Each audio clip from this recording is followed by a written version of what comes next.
вечер, дамы и господа, мальчики и девочки и Казанова.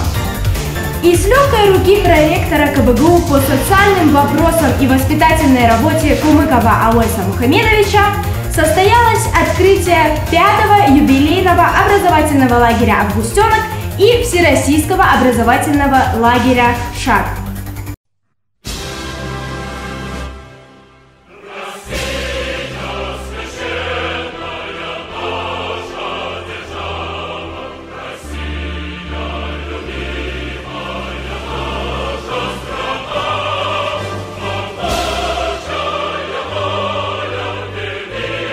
Дорогие друзья, с каждым годом, конечно же, меняются приоритеты. Если раньше в армию шли только ребята, то сейчас начали ходить и девушки. В основном, я бы даже сказала, девушки.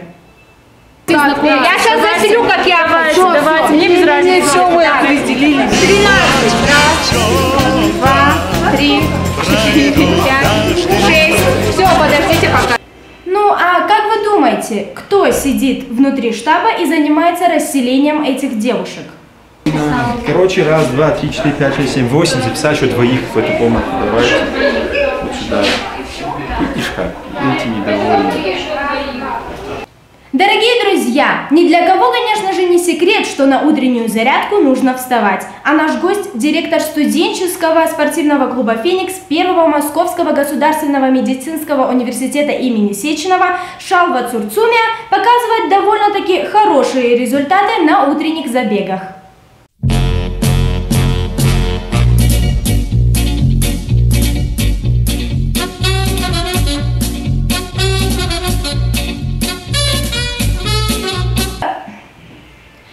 Сейчас вашему вниманию представляются впечатления предыдущих участников нашего лагеря. Красивая республика, красивая, очень интересно. Поднимались в горы, любовались природой, ловили баранов, ели шашлыки, хачины. Прекрасная природа, очень все понравилось. Особенно Хасан. Там было так интересно, столько всего завораживающего. Идешь и даже не знаешь, куда смотреть, глаза разбегаются. Это время было незабываемым. И знаешь, Пута, я обещаю, что я впредь никогда не буду опаздывать на твои зарядки. Это было нереально, я погрузилась в море удовольствия. Там было все, что можно только захотеть. И там, и здесь. Всем советую. Ну, мне кажется, мне такое чувство, что я в Большом Московском театре. И передо мной пляшет Цискоридзе, такой красивый, весь мускуластый. Вот это мужчина, вот это... Я люблю грузин. Шалва. Это был вот такой хачин, вот такой. Ну ладно, не об этом. Я был на Августенке, и мне очень понравилось. Я познакомился с очаровательной девушкой, которая каждый год приезжает на турбазу, Оксана Нагорова. Она научила меня всему, что я умею.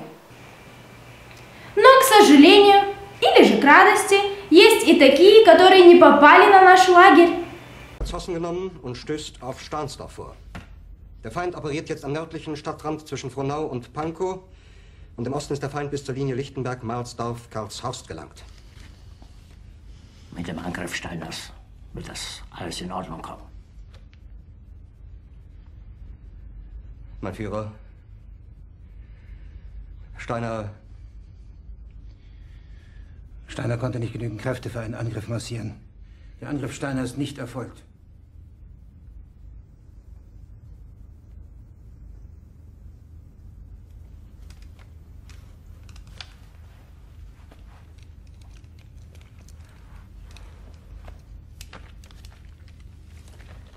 Es bleiben im Raum Keitel, Jodl, Krebs und Burgdorf.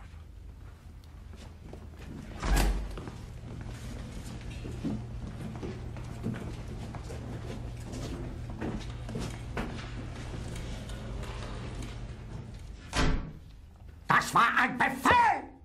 Der Angriff Steiners war ein Befehl! Wer schickt Sie? Dass Sie es wagen, Sie meinen Befehl zu widersetzen!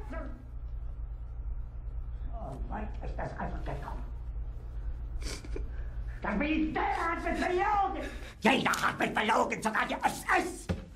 Die gesamte Generalität ist nichts weiter als ein Haufen niederträchtiger, treuloser Feiglinge. Mein Führer, ich kann nicht zulassen, dass die Soldaten, die für Sie verbrechen... Nicht als Feiglinge! Verreiter, Versager! Mein Führer, was Sie da sagen, ist ungeheuerlich. Die Generalität ist das Geschmeiß des deutschen Volkes. Sie ist ohne Ehre. Sie nennen sich Generale, weil Sie Jahre auf Militärakademien zugebracht haben, nur um zu lernen, wie man Messer und Gabel hält. Jahrelang hat das Militär meine Aktionen nur behindert. Es hat mir jeden nur ersichtlichen Widerstand in den Weg gelegt. Ich hätte gut daran getan, vor Jahren alle höheren Offiziere liquidieren zu lassen, wie Stalin.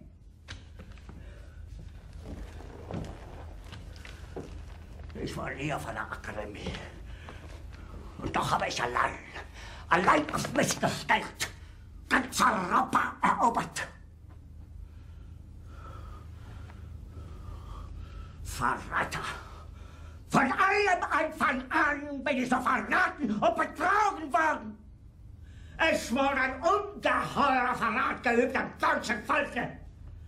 Aber alle diese Verräter werden bezahlen. Mit ihrem eigenen Blut werden sie bezahlen. Sie werden es saufen in ihrem eigenen Blut. Bitte gerne. Jetzt beruhig dich doch.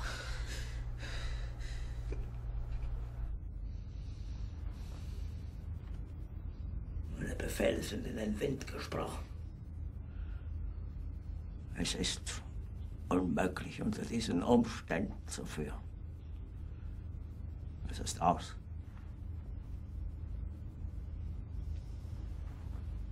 Der Krieg ist verloren. А теперь давайте мы с вами немножко поиграем. Найдите ошибку среди этих фотографий.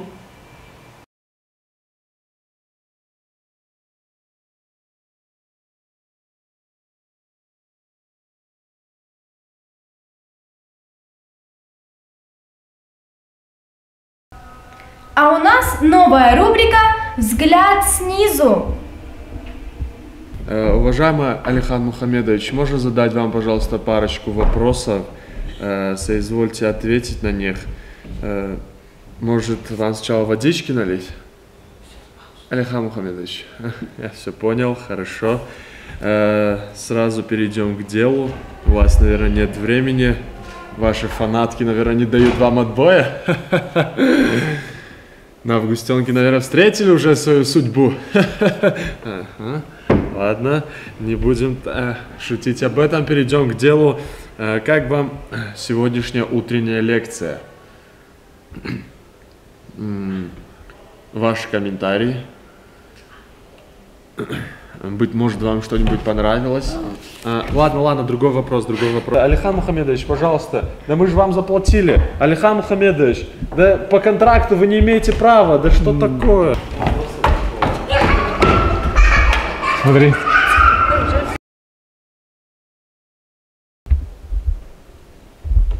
Ну что ж, мы все-таки вернули Алихана Мухамедовича, но он уже хочет к маме. Да? Но может вы нам что-нибудь скажете, а? Вот, ну, какое-нибудь пожелание августятам? Нет? Быть может, какое-нибудь пожелание нашим кураторам или руководителям? Никому. Быть может, какое-нибудь пожелание камере хотя бы? Алихан Мухамедович? Ну же, я же знаю, вы хотите сказать, Алихан Мухамедович, ну чё же, а? Ну не стесняйтесь, ну давайте, Стесняйтесь, да? Ну что скажете? Может, вы нам станцуете что-нибудь? Вот прям тут на столе. Прям отбабахайте как можете, а? Я знаю, вы еще тот танцор, а? Ну чё же вы стесняетесь? Давайте. Ну-ка на стол. Алихан Мухамедович, ну как вас коснулись санкции, примененные США в адрес России? Ну, в наше время актуально, что политики отказываются отвечать на вопросы о санкциях США. Ведь это глупо, даже? Улыбнулся. Ну, глупо, понятно же. Может, вы что-нибудь хотите передать Бараку Обаме? Ну же. Ну что же, Августята, это не ваша вина, он даже Бараку Обаме ничего не передает. Кому-нибудь что-нибудь скажешь вообще? Ага, давай. Ну а на этом мы с вами прощаемся. Тайные друзья, не спите. С вами была Кагажеева Ирина.